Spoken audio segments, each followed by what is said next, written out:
The night shift always felt longer in the call center. Rows of dim monitors hummed under fluorescent lights. Most calls were routine accidents or noise complaints. Nothing supernatural, nothing unusual ever happened. Until a call came in at 2:17 a.m. My screen flashed with an incoming emergency. Kajerid Sowed, unknown location. That sometimes happened with weak signals. I adjusted my headset and answered calmly. 911. What's your emergency? For a few seconds, only static replied. Not normal signal noise, but heavy breathing. Slow, wet breaths close to the microphone, like someone standing in total darkness. I asked again if they needed help. A whisper finally came through softly. I think someone is in my house. The voice sounded male and terrified. I opened the dispatch form immediately, asked for the address carefully. He hesitated before answering. Then he gave a street name slowly. House number followed after a pause. My fingers froze above the keyboard. The address was my own apartment. I felt a cold chill rise instantly. Maybe I misheard him, I thought. I asked him to repeat the address. He repeated it exactly the same. My exact building and unit number. I forced my voice to stay calm. Sir, are you sure about that? He whispered. Yes, I live here.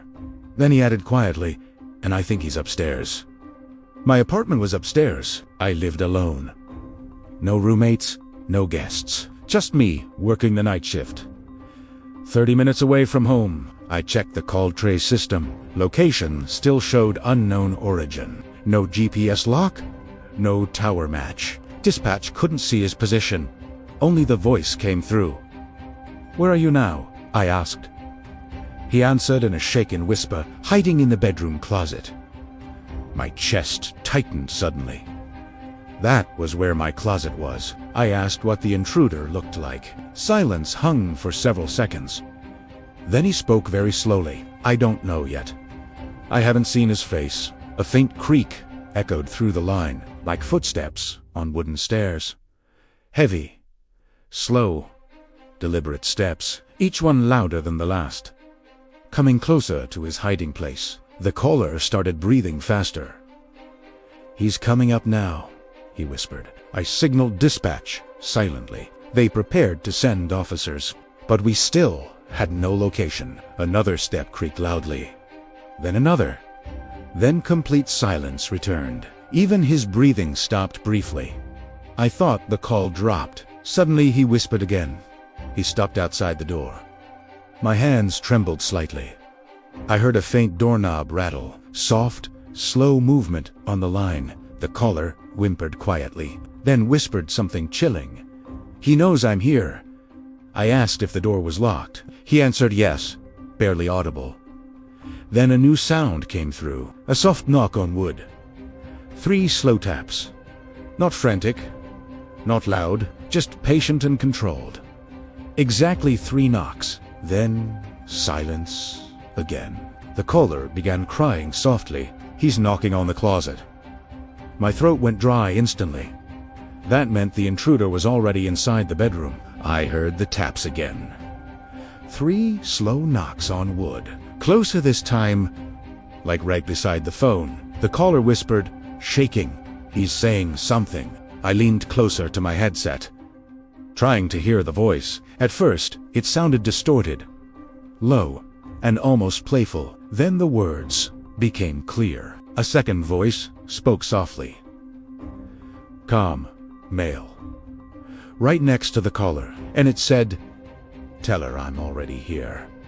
My blood turned cold instantly, because the caller whispered back, "He just said your name." I forced myself to ask, "What name did he say?" The caller breathed once, then answered quietly. He said, "Emily." That was my name. At that exact moment, my personal phone vibrated on the desk. A notification lit the screen. From my apartment's security camera, motion detected in the hallway. I opened the live feed slowly. The camera showed my apartment door, closed, still, completely silent.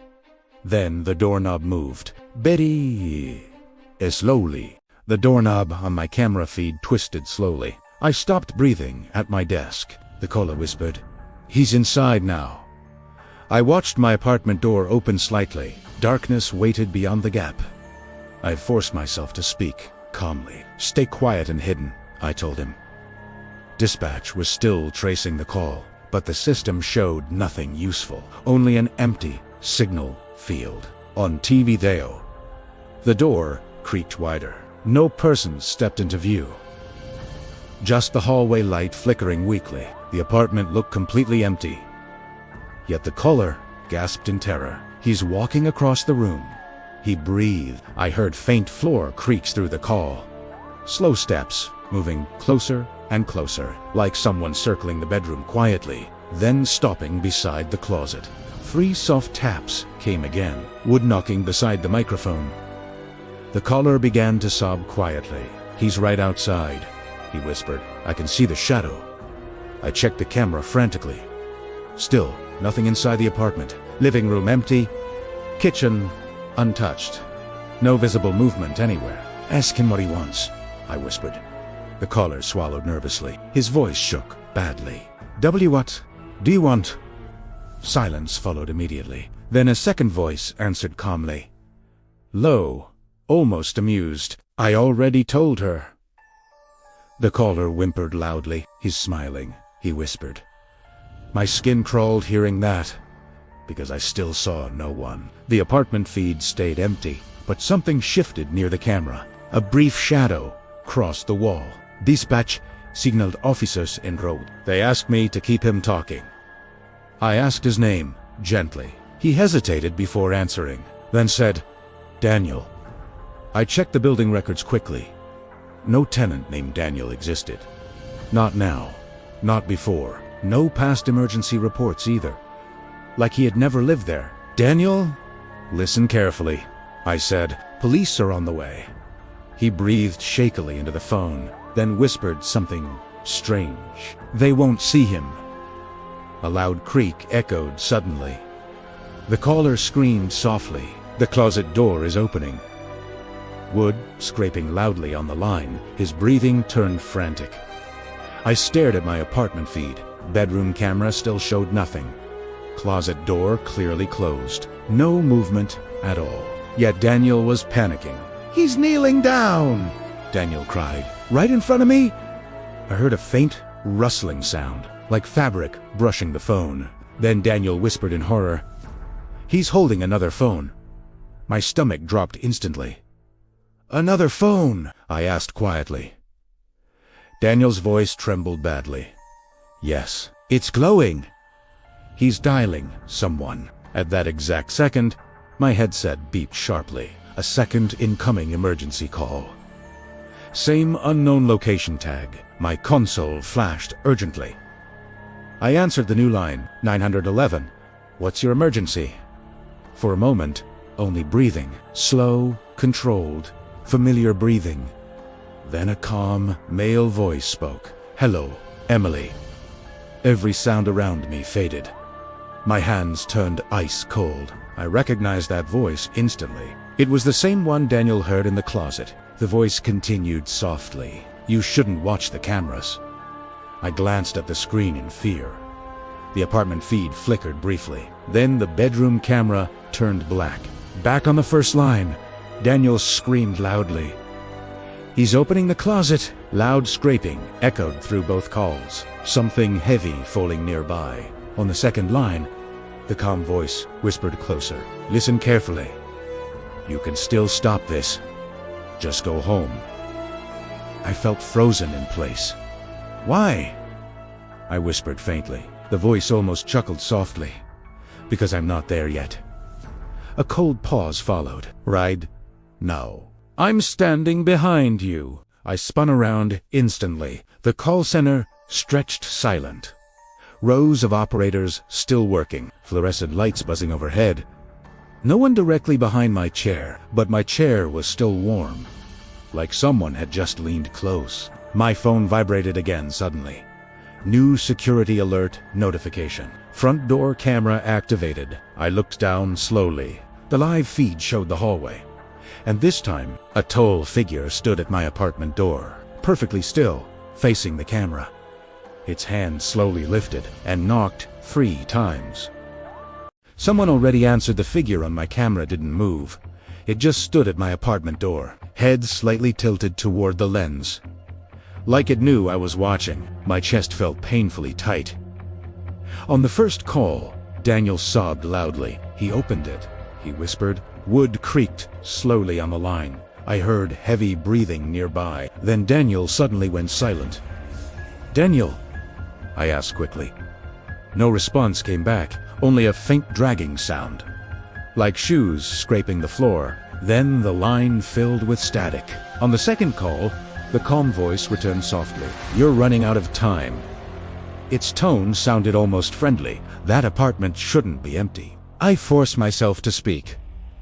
"What do you want from me?" The voice answered instantly. "Just come home. Someone is waiting inside."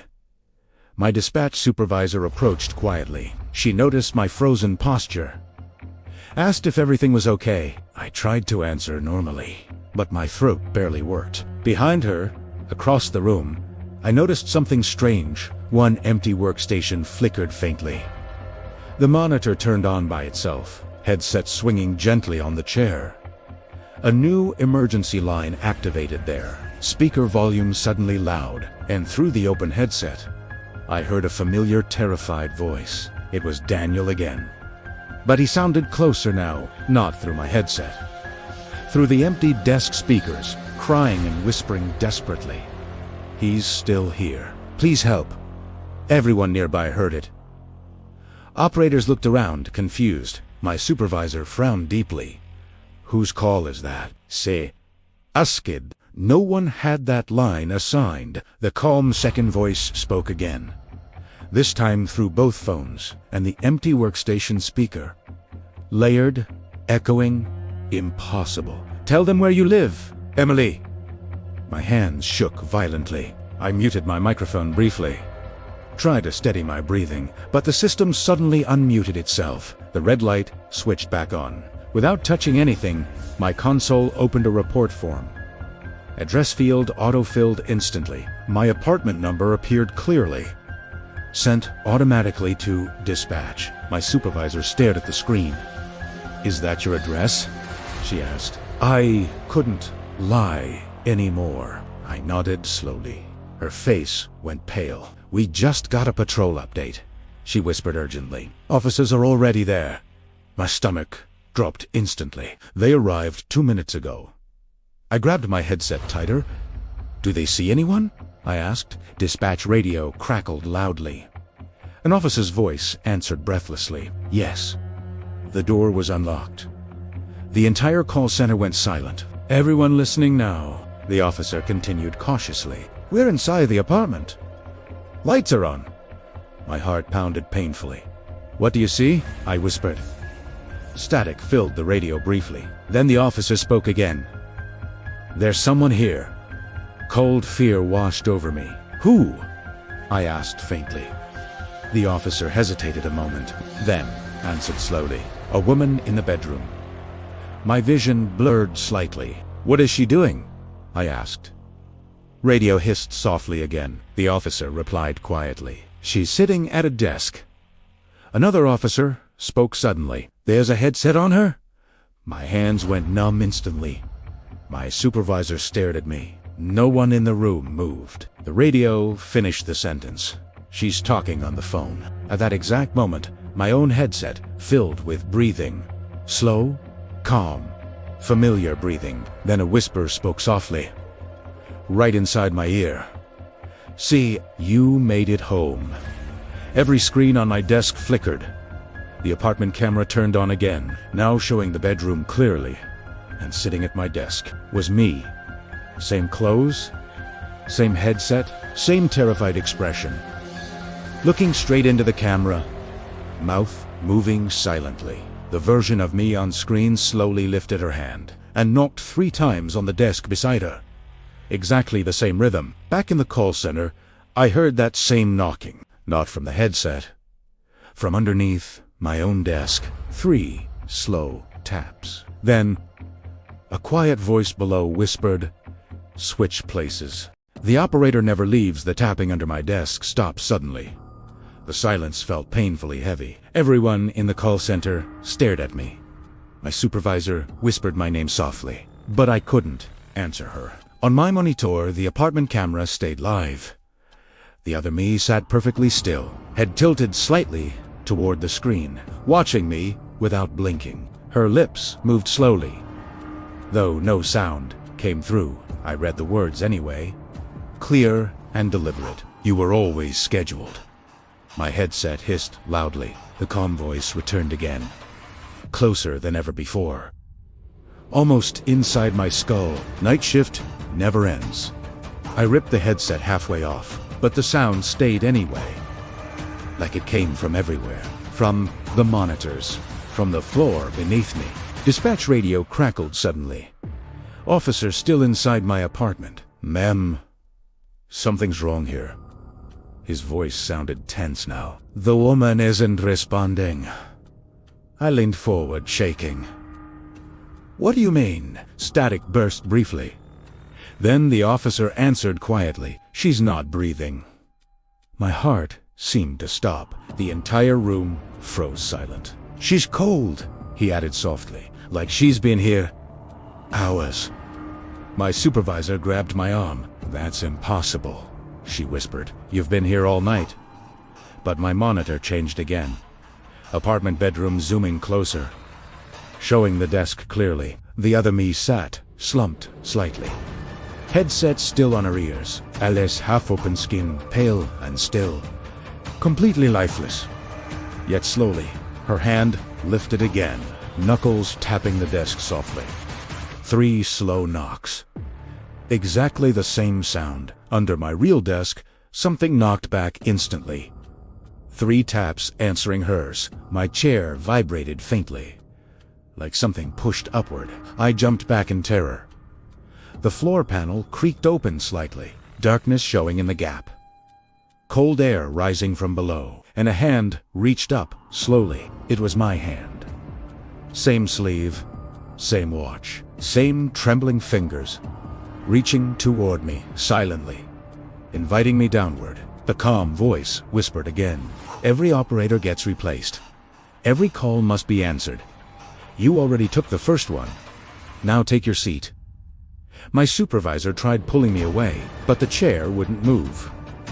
Like it was bolted down, the hand gripped my wrist suddenly, ice cold and impossibly strong. My monitor flashed bright white. Call timer restarting automatically. 0 o'clock, counting upward. A new emergency line opened. Incoming call from unknown. The system auto-answered instantly. Through the speakers, I heard breathing, then a terrified familiar voice.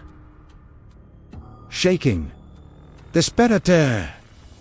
911. Please help me. My blood froze hearing it. It was my own voice, sounding younger somehow. Panicked and confused. I think someone's in my apartment.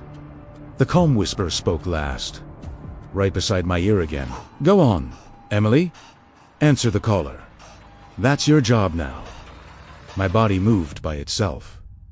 I felt the chair pull me down, headset sliding back into place. Hands resting on the keyboard, screen glowing in front of me.